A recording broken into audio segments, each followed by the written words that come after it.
नमस्कार, मी doctor Suresh. Teacher education simplified चॅनलमध्ये आपलं स्वागत आहे. शिक्षक पात्रता परीक्षा जी 28 जून 2026 रोजी आयोजित केलेली आहे, त्या संदर्भातल्या महत्त्वाच्या सूचना उमेदवारांसाठीच्या या महाराष्ट्र राज्य परीक्षा परिषदेतर्फे जारी करण्यात आलेल्या आहे. 22/6/2026 रोजी एकूण 28 सूचना आहेत. या सूचना आपण एक एक करून बघूया. सर्वप्रथम आपल्याला या परीक्षेसाठी खूप खूप शुभेच्छा. याचे सराव प्रश्नाचा संच या चॅनलमध्ये आहे. तुम्ही त्याच्या बघा आणि त्याचा सराव जास्तीत जास्त करा, जेणेकरून परीक्षा आपण यशस्वीपणे उत्तीर्ण होणार. आणि चॅनल आपण सबस्क्राईब केलं नसेल तर सबस्क्राईब जरूर करा. या एक एक सूचना आपण बघूया. सूचना क्रमांक 1, परीक्षा केंद्रावरील उपस्थितीकरता निर्धारित केलेल्या वेळेस उपस्थित राहणं अत्यंत गरजेचं आहे. आपल्या हॉल तिकीटवर ती वेळ दिलेली असेल त्याच्या 1.5 तास आधी उपस्थित राहणं गरजेचं आहे.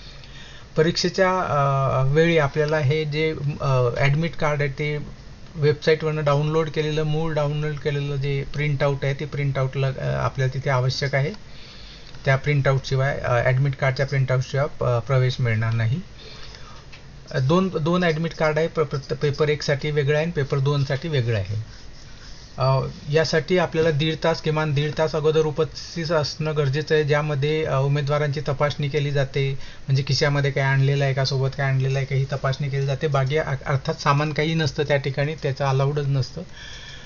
तर प्रोसेसमध्ये तपासणी असते, ओळख पडताळणी असते, हजेरी नोंदवणे असते, सूचना देणं असते. इतक्या स्वरूपासाठी 1.5 तास आधी उपस्थित असणं गरजेचं आहे.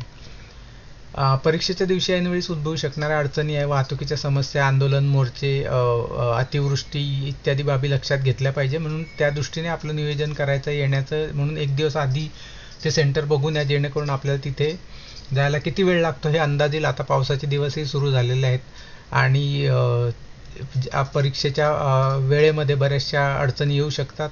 आपण काही व्हिडिओ पाहिलेले असेल ज्यामध्ये पालक आणि विद्यार्थ्यांनी रडतायत गेटवर उभं राहून, त्यांना आत येऊ दिलेलं नाही नीटच्या परीक्षेला. तशाच पद्धतीने स्ट्रिक्टली वेळ फॉलो केली जाते. म्हणून आपल्यावरती वेळ येणार नाही याची पुरेपूर काळजी घेणं गरजेचं आहे. 1.5 तास असेल तर ट्रॅफिकचा, गाडी पंक्चर होण्याचा अशा शक्यता लक्षात घेऊन किमान 2-3 तास आधी आपण केंद्रावर पोहोचू, अशा पद्धतीची तजवीज आपण करावी. त्यानंतर सूचना क्रमांक 5, विहित केलेल्या वेळेनंतर कोणत्याही परिस्थितीमध्ये कोणतेही कारण असेल तरी प्रवेश दिला जात नाही. या संदर्भात प्रवेश दिला नाही तर परीक्षा परिषदेची कोणती जबाबदारी नाही. म्हणून 2-3 तास अगोदरच वेळेत उपस्थित असणं गरजेचं आहे. परीक्षा केंद्राच्या आवारामध्ये बाकी मित्र, नातेवाईक, पालक, अन्य कोणी सोबत आले त्यांना त्या गेटच्या आतमध्ये प्रवेश दिला जाणार नाही. परीक्षा केंद्राच्या आसपास पार्किंगची सोय नसते, त्यामुळे शक्यतो अशी सूचना करण्यात आली की सार्वजनिक वाहतूक साधनांचा वापर करावा, किंवा त्या ठिकाणी हे लक्षात घ्या की खाजगी वाहनांची पार्किंगची सोय नाही, त्याच्यामुळे तिथे येऊन ड्रॉप करून पुढे गेले सोबत आले नाहीत तरी चालणार आहे. जेणेकरून तिथे कोणती वाहतुकीची कोंडी होणार नाही याची काळजी आपण घेतली पाहिजे. सूचना क्रमांक 8, परीक्षेच्या वेळी मद्य किंवा मादक अंमली पदार्थांचे प्राशन केलेले आढळल्यास अशा उमेदवारांना उचित कारवाई करण्यात येईल. तसेच अशा उमेदवारांना परीक्षा परिषदेच्या स्वेच्छाधिकारानुसार आयोजित केलेल्या सर्व परीक्षा निवडीकरता प्रतिरोधित करण्यात येईल. त्यामुळे असा कोणताही प्रकार कोणत्याही उमेदवाराने करू नये. 9, पडताळणी तपासणी संदर्भात कार्यवाही पूर्ण झाल्यानंतरच स्वतःच्या बैठक क्रमांकावर जाऊन बसणे अनिवार्य आहे. ती बैठक व्यवस्था तिथे लिहिलेली असते, फळ्यावर किंवा बोर्डवर लावलेली असते. त्याप्रमाणे आपापल्या वर्गखोलीत जाऊन आपण बसावं आपल्या आसन क्रमांकावर. परीक्षेच्या वेळी ओळखीच्या पुराव्यासाठी यापैकी एक मूळ ओळखपत्र गरजेचं आहे. मूळ म्हणजे ओरिजिनल हार्ड कॉपीमध्ये असणं गरजेचं आहे, ज्यामध्ये आधार कार्ड असेल किंवा निवडणूक आयोगाचे ओळखपत्र आहे किंवा पासपोर्ट किंवा पॅन कार्ड किंवा स्मार्ट कार्ड प्रकारचे ड्रायव्हिंग लायसन्स असेल तर ते मान्य. म्हणजे फोटो ID पाहिजे आणि मूळ पाहिजे, म्हणजे ओरिजिनल आणि हार्ड कॉपी पाहिजे. याशिवाय परीक्षेच्या वेळी ॲडमिट कार्ड आहे, प्रवेश प्रमाणपत्र आहे आणि वर यापैकी एक मूळ ओळखपत्र आणि त्याची एक झेरॉक्स पण इथे मागितलेली आहे. सुस्पष्ट छायांकित प्रत मागितलेली आहे, म्हणजे झेरॉक्ससुद्धा या ठिकाणी मागितलेली आहे. प्रवेशपत्राची एक छायांकित प्रतसुद्धा इथे मागितलेली आहे. त्यामुळे आपण सोबत ठेवा एक प्रत. नंतर मूळ ओळखपत्राच्या पुराव्याऐवजी केवळ त्याच्या छायांकित प्रती किंवा कलर झेरॉक्स चालणार नाही आहे. म्हणजे हे जे ओरिजिनल कागदपत्र यातलं हे ओरिजिनल लागणार आहे, त्याच्या कलर झेरॉक्स चालल्या नाही, ते चालणार नाहीत, त्या ग्राह्य धरल्या जाणार नाही आहेत. उमेदवाराचे छायाचित्र व इतर मजकूर स्पष्टपणे दिसेल असे मूळ ओळखपत्राची छायांकित प्रत पेपरच्या वेळी सादर करणं गरजेचं आहे. म्हणजे 2 गोष्टी आहेत आणि त्यांच्या एक झेरॉक्स आहेत. एक प्रवेश प्रमाणपत्र आहे आणि ओळखपत्र आहे आणि दोघांच्या एक एक छायांकित प्रती मागितलेल्या आहेत. ती क्लिअर असल्या पाहिजेत. एक एक झेरॉक्स मागितले आहेत. कलर किंवा ब्लॅक अँड व्हाईट असा उल्लेख इथे नाही आहे, म्हणजे अर्थात ब्लॅक अँड व्हाईटसुद्धा चालेल.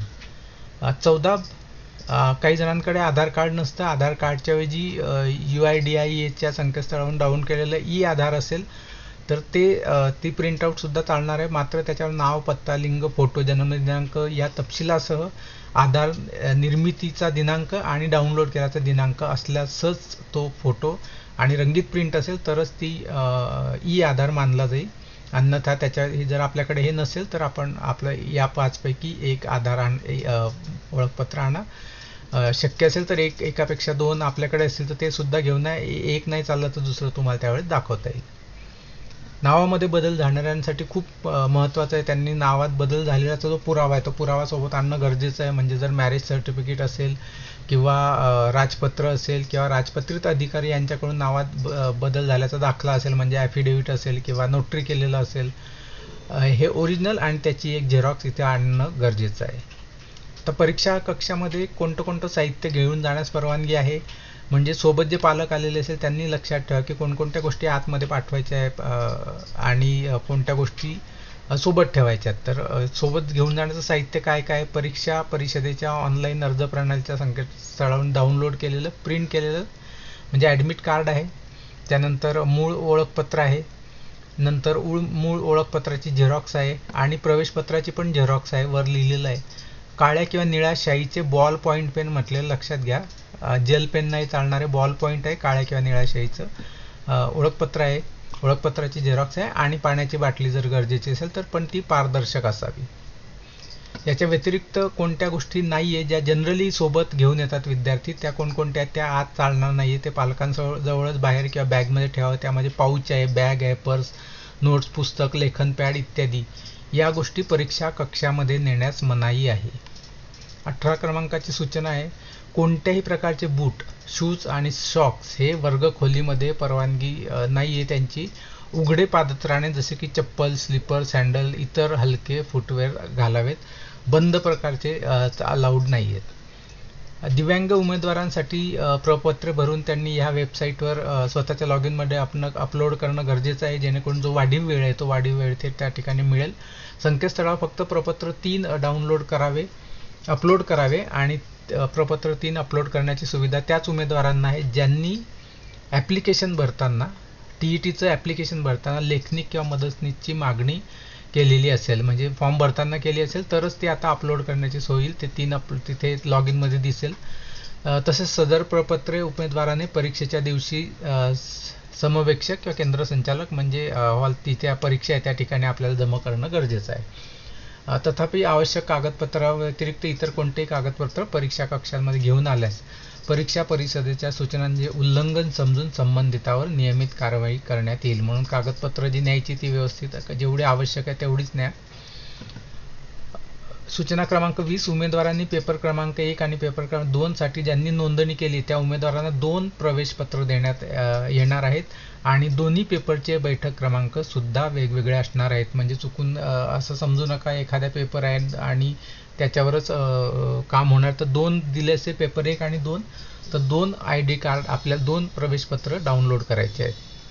अर्थात ज्यावेळेस 2 करायचे तर त्यावेळेस आपल्याला दोघांच्या एक कॉपी पाहिजे. शिवाय आपले ओळखपत्र आहे त्या ओळखपत्राच्या या केसमध्ये आपल्याला 2 लागतील, कारण प्रत्येक ॲडमिट कार्ड सोबत आपल्याला ओळखपत्राची अजून एक झेरॉक्स द्यावी लागणार आहे.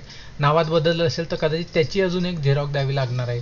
म्हणून जर 2 प्रवेशपत्र असतील तर 2 प्रवेशपत्राचा सेट सोबत त्याच्या ओळखपत्राची एक प्रत आणि नावात बदल असेल तर ती एक प्रत, अशा पद्धतीचे 2 सेट आपण करणं गरजेचं आहे. 21 परीक्षार्थीने आपला बैठक क्रमांक नमूद केलेली उत्तरपत्रिका प्राप्त झाल्याची खात्री करावी. जेव्हा आपल्याला उत्तरपत्रिका देण्यात येईल OMR शीट त्याच्यावर आपलाच बैठक क्रमांक आहे का, सीट नंबर आपल्या प्रवेशपत्राप्रमाणे चेक करा.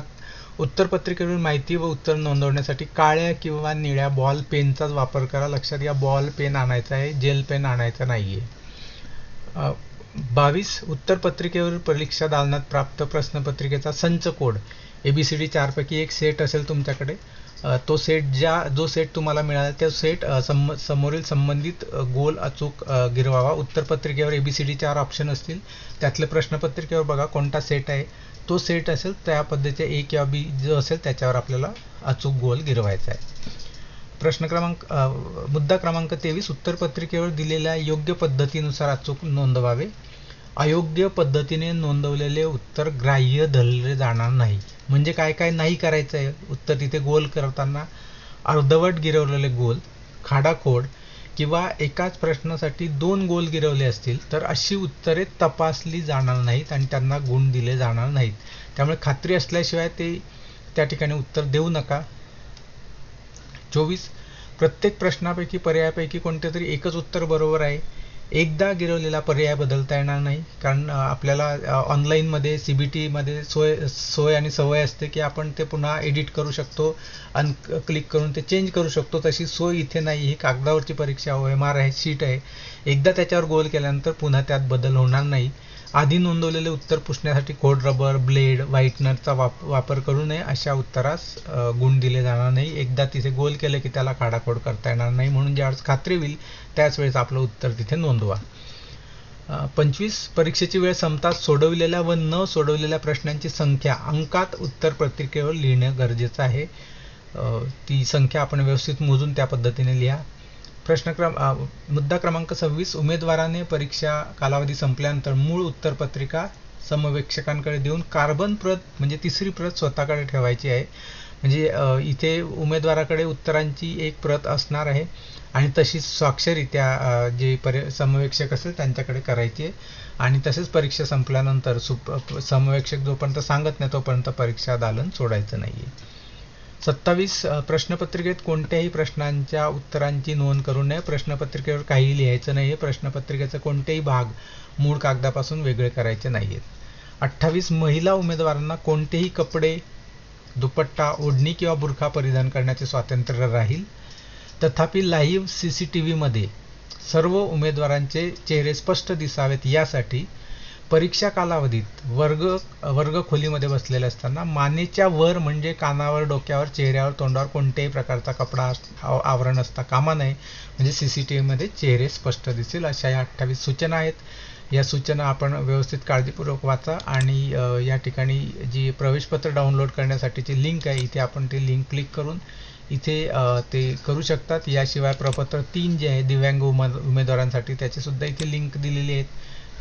ती सुद्धा आपल्याला इथून हा जो प्रपत्र आहे हे आपल्याला अपलोड करायचं आहे आणि याची एक कॉपी त्यावेळेस द्यावं लागणार आहे ज्यांना ते लागू आहे त्या संदर्भात. तरी वेबसाईट आहे, इथे नियमितपणे सूचना वाचत बसा. अजून दिवस आहेत, अभ्यास करा आणि या परीक्षेमध्ये सर्वोत्तम गुण मिळवून ही परीक्षा आपण पात्र व्हावं त्यासाठी आपल्याला खूप खूप शुभेच्छा.